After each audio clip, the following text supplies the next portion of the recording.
What is up, YouTube? Welcome back to the channel, and today we're gonna go over everything that's wrong with this car. This car, I mean, in pictures looks great, but there's a lot of underlying issues that still trying to figure out.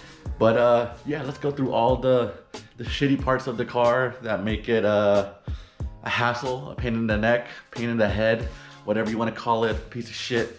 So let's get into it. All right, first things first, I've been fighting steering wheel shake forever since I started modifying this car, and I have no idea what it is. For my very first set of wheels, steering wheel shakes. Bought a new set of wheels, steering wheel shakes. Got them balanced so many times.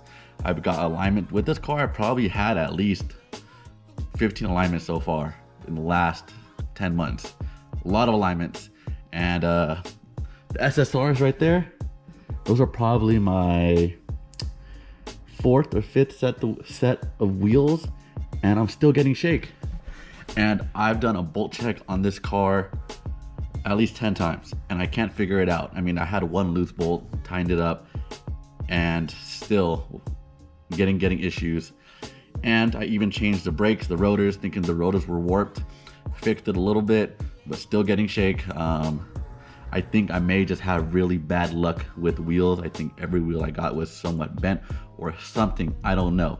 I'm still trying to figure that out, and it's my number one pain in the ass, because when you drive a car, the steering wheel is what you feel the most all the time. And I'm driving to events and it's like, I'm like, oh my God. So trying to figure it out. And I put brand new wheels in the front, the white CR Lies, the Boars wheels, and hoping that will fix it. I haven't drove it on the freeway yet, so I'm gonna test it out today or tomorrow. But finding that issue since the beginning of time. Another thing is, when I got the car, you know, I thought it was all stock, nothing happened. But these rockers are smashed in. It's even smashed in somewhere here. Let me go, I think it's on the other side.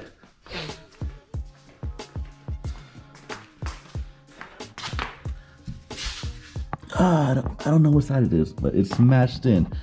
This is, look at it, it's completely flat until you get right there. Like, how does that even happen? And I don't even think this car was slammed or anything, because the frame rails doesn't look like there's any scratches on it, except when I had it. So yeah, I have no idea what it is. Still trying to figure it out. This thing is just smashed into bits. Power steering on this car has been a pain in the ass as well. This is my second power steering pump, and it is whining. And yes, I am using ATF fluid, but it's just, it only works when the car is revved up. And it's kind of annoying when you're in a parking spot or on a hill or something and you're trying to turn and it doesn't work, so you have to rev it up a little bit. And I think this is my fault for going with O'Reilly's stuff, but just go OEM. That's annoying to change. I mean, it's easy, but it's annoying, and I really recommend going OEM, but they're just so expensive, so that sucks. Can you hear it? So the reverse gear on this car is a little sheared. If you watch my W55 to W58 swap, you'll notice the reverse gear is a little bit like flat, sheared off the gear. So whenever I go into reverse, I have to be very careful. It doesn't want to engage easy, so you either have to always put it in first, then go to reverse to stop the grinding. And also sometimes it doesn't go into reverse, so I have to move the car forward a little bit in first, then go into reverse. So I just got to be very mindful about when I'm going to reverse, so I prolong the reverse gear. But other than that, trans is pretty good. Got it for a good deal from a homie, and can't complain that much about it. The gears are kind of like clunky, and they're not like it's not a crisp. Sometimes like I have to clutch in, hold it for a little bit, and then get it in the gear. But yeah, one day I'll go to an AR5 or R154 whenever I have the money and time and the budget, because it is kind of expensive. So yeah, another issue I gotta deal with later. I took out the trans on this car like 3 times, and when you take out your trans on this car, you have to remove the headers, the exhaust manifold, and I broke the stud right there. Let's see it, it's right here. I haven't replaced it yet because I'm trying to figure out the best solution, but I don't hear any leak, which is good. So just gonna leave it for now until it causes me issues. But I don't know if that's a common problem on the IS300. So if it is, let me know. And what is the best fix for that? Because that's something I really do want to address. I'm really picky with like my engine stuff. I'm trying to make it nice and clean, reliable. I've done every maintenance to it that I possibly can. So that is something I really want to get fixed. But I just don't know what the best solution is. I never had to re-thread a head, so that's a little scary for me, but I'm gonna figure it out. So this trunk does not want to close.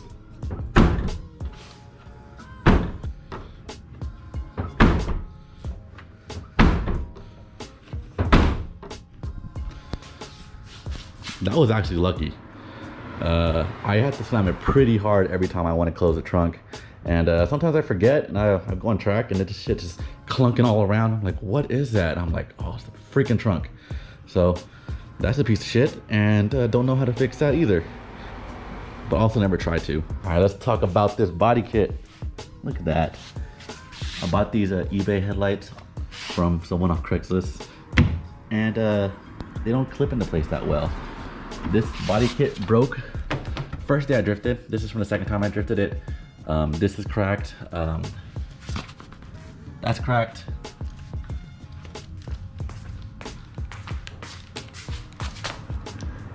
That's cracked. That doesn't line up. That's cracked.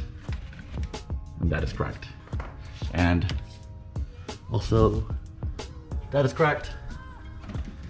And the mounting point for this one is completely ripped.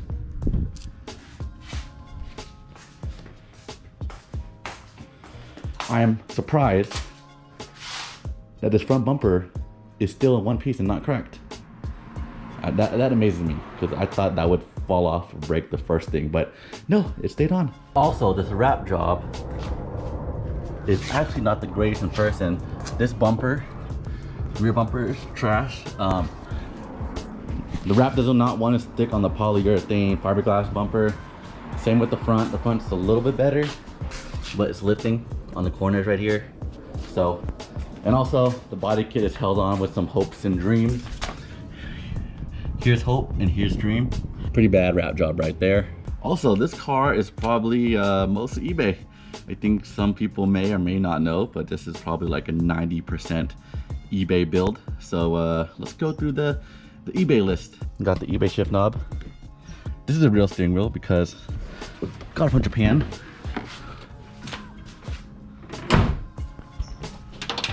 CX Racing coilovers. CR Lies, they're actually bores. eBay body kit, Duraflex. eBay rotors and toe arms. These are power stops, so I don't know if that's eBay, but yeah, eBay toe arms. eBay taillights, popping out again. This is eBay. I don't even think this is password JDM. I bought it on eBay and it said something else, and then I got this password JDM stuff, so that's probably fake. Altezza grill, definitely fake. eBay wing, fake. Looks good though, but fake. Chrome door handles, also eBay. And you can see I didn't wrap the inside because I didn't know how to do it. So I just left it. And the reason why I got the chrome is so you don't see it. And from a distance, you just can't tell. From far away, it's a good 5-footer. There's probably more stuff that's eBay on this car. I'm probably forgetting it, but it's a pretty big eBay build. This is budget build drift car, so I can just slide for fun. The only things I don't spend on eBay or cheap stuff is I buy like brand name maintenance stuff. So all my seals are OEM, Gates Racing timing belt, clutch. Yeah, that's the things that keep the car reliable and not leaking, because I hate my cars leaking. So that's one plus. Well, thank you for coming to my TED Talk. That's everything wrong with the IS300. I think there's probably more stuff that I don't know. car is not perfect whatsoever. There's a lot of flaws that I'm dealing with slowly, but the drivability on this car is still amazing. I can still drive it to events and back and drift reliably, and that is my main goal. So when you see it in my Instagram, YouTube, and it looks good, it's definitely a 10-footer, definitely more of a drift car than a show car. Definitely, I want to look good drifting, but I don't really care how I look at shows and how perfect it is. But yeah, and also it's just fun to work on stuff. I know people are gonna hate for buying eBay stuff all the time, but hey, I'm getting seat time. What are you doing? So yeah, thank you guys for watching. Don't forget to subscribe. I'll see you guys in the next one. Oh yeah, I'm gonna hit Sonoma on Wednesday again, so I'll be live streaming. I'll probably start the live stream around 5 o'clock and hit Summer Jam, and then start again at 7 for the skid pad. So thank you guys for watching, and see you guys later.